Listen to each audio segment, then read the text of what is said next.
Maximize every opportunity your job gives you to learn. I was a personal trainer at Crunch Fitness for 7 months. I got in and I got out with my certification, some clients, and a handful of cool other things. And that experience taught me that you must maximize your job to be able to grow yourself. Like, we'll start at the beginning.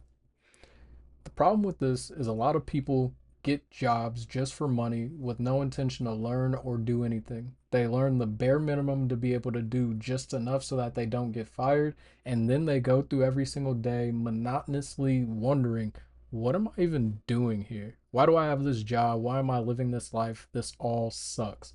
But it's all predicated on the fact that these people have not dictated what they're going to learn, what skills they're going to acquire, and how they're going to allow that to translate into their life further beyond where they're currently at. Because when you make the decision of what you're going to do for work based off money, you miss the opportunity to actually know what is going to be beneficial. Let me explain. When I started working at Crunch, I had no intention of being a personal trainer. I had no intention of actually trying to help other people with their fitness. I just like working out. The big thing was I had already written personal training or workout routines for track teammates in the past, friends who used to go to school with me, but ultimately I had put together plans that caused people to lose 25 pounds, 15 pounds, 30 pounds in the span of 2 to 3 months. And that was coming from a place of no knowledge. So once I started working as a personal trainer, I knew I had the experience and I knew I had the upper hand.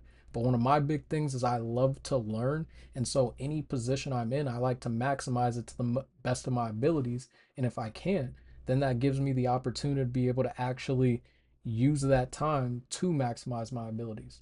So, when I was working at Crunch, I was a personal training service consultant. I would train people, but my main job was to actually sell personal training.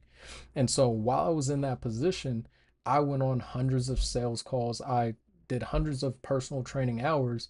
I did cold outreach, lead generation, a bunch of different things, but I was making sure that I tracked the process. I learned the skills. I developed what needed to be developed.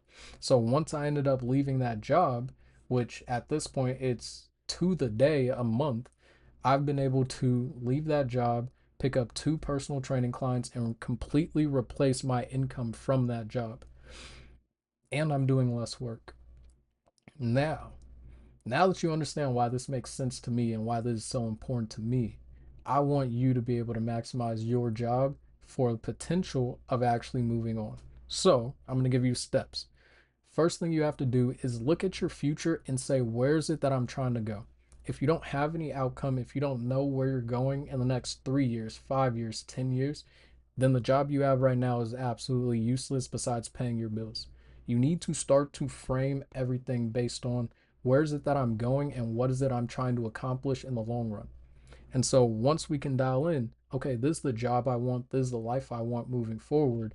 Now we can start to say, okay, what's that next job? What's that next career? What's that next step?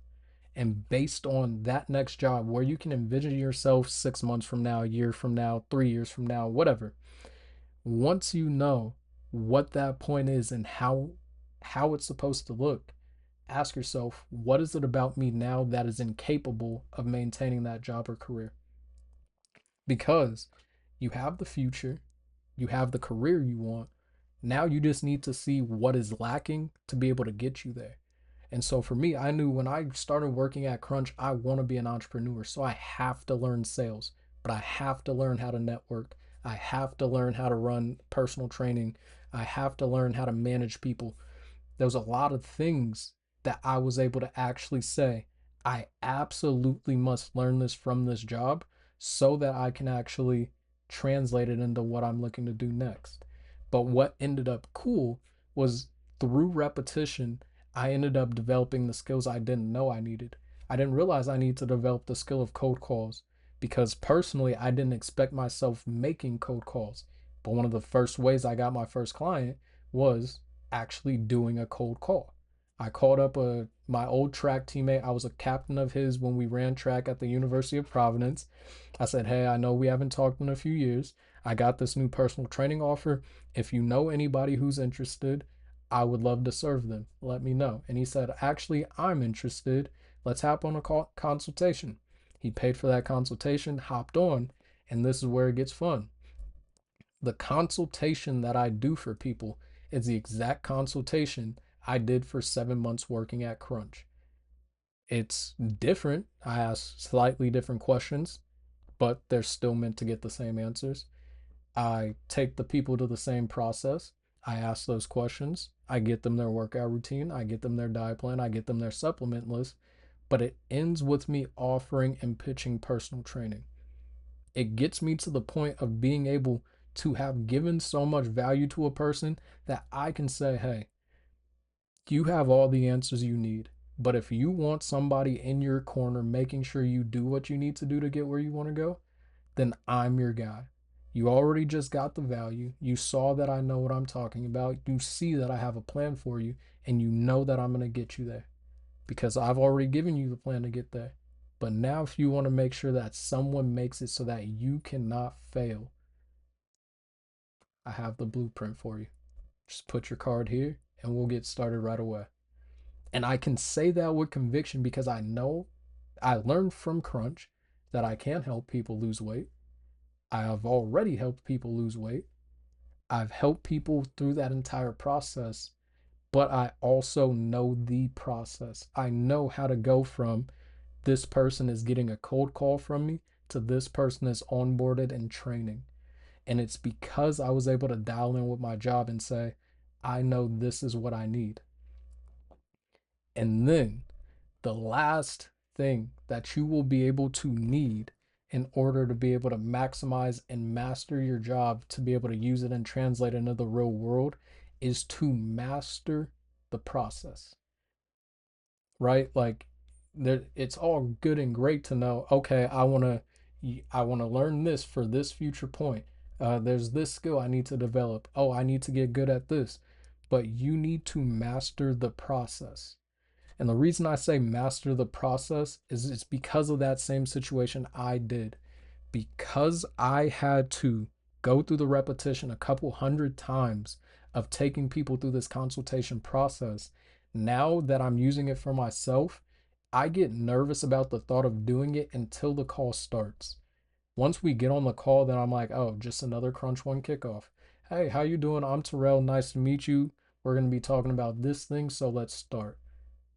I have so much comfort, confidence, and conviction in it because I've done it so much, because I was already getting paid for it. I know I can get paid for this. I know what I'm doing has value. I know people are already paying for it. So when they come to me and I know this process, I've mastered this process, I can do it with conviction. I can do it with honesty. I can do it with trust. I can do it confidently, comfortably, and not even have to complain because I have it down. This is something that's second nature to me. And it's because I maximized and mastered the job that I was working at. Could I have done better? Yes. Could I have learned more? Yes. Do I wish I would have done better and learned more? Absolutely. But I got myself to the point where now I can do it for myself and continue that same thing. And it's been working. And what's awesome about it is through the two clients I have, I've already replaced 80% of my income from Crunch. And those are only two clients. But I have a few more on the way. I have a few more that are ready. I have a few more that are waiting. There's so many situations that mastering the job I had, having to have work at Crunch, has put me in a position to be able to do what I want, live how I want, and be who I want when I want to because I want to, and no other reason. So if you're at a job where you're like, this sucks, I don't know what I'm supposed to do, this is all so stupid, I hate going to work, figure out how that job is going to translate to your future. Take the time to really say, at this point in my life, I want to be here. And then look at the job you have and pick out the specific skills that you need. Ask for training. Your job will pay for it. They'll think you're actually finally invested. Ask for a chance to go do that job more. Oh, okay, so I want to be a lawyer, so I have to be able to talk to A, B, and C person about A, B, and C policy. Can I start learning store policy and talking to corporate about it? There's a lot of ways you can take the job that you're doing now, learn a skill that will be able to translate into a business, into your next career. If you really focus, dial in, and Try to learn as much as possible. So do it. Now, I hope this video was full of value for you and you can actually see what I mean by master the job that you're at so that you can use it in your future. Because when you take the steps to master the job you're in, then your future becomes a lot brighter because your skills increase and you get to be able to be better than the next person trying to get in the door. So, hit that follow button, like, subscribe, and tell me a skill that you learned from your job that you would love to be able to teach others. You stay smart, stay safe. I love you, and I'll catch you in the next video.